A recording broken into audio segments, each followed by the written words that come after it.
In our last episode, we walked you through a self-assessment to determine your home's comfort index score. Now that you have that score, it's time to focus on how to boost it.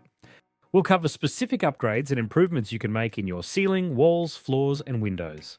Improving your comfort index score doesn't always require a major renovation. Sometimes small targeted changes can make a big difference.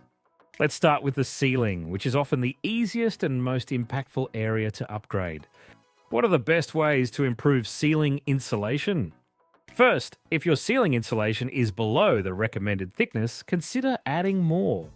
You can layer new insulation over the old, provided it's in good condition. If you have gaps or voids, especially around ducts and vents, fill them with additional bats.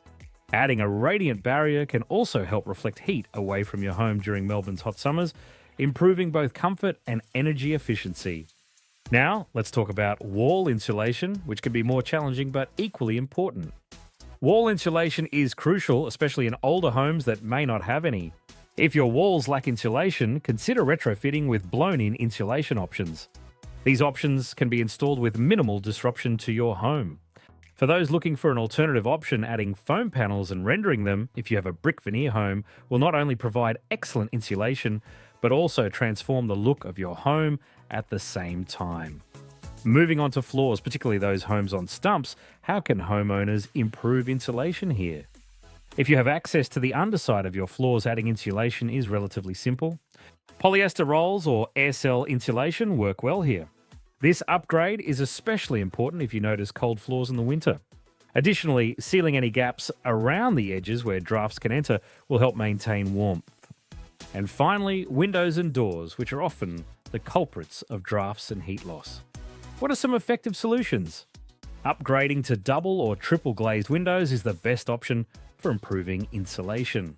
However, if that's not feasible, consider adding using thermal window films. For doors, installing draft stoppers and weather stripping can significantly reduce drafts.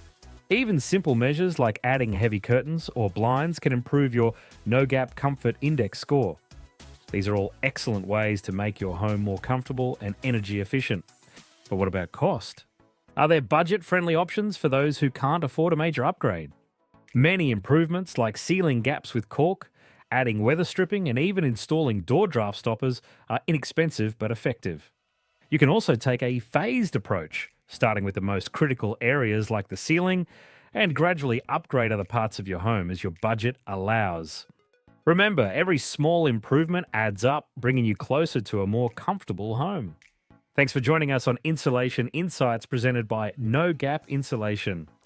Don't forget to subscribe and share this podcast with anyone looking to improve their home's comfort.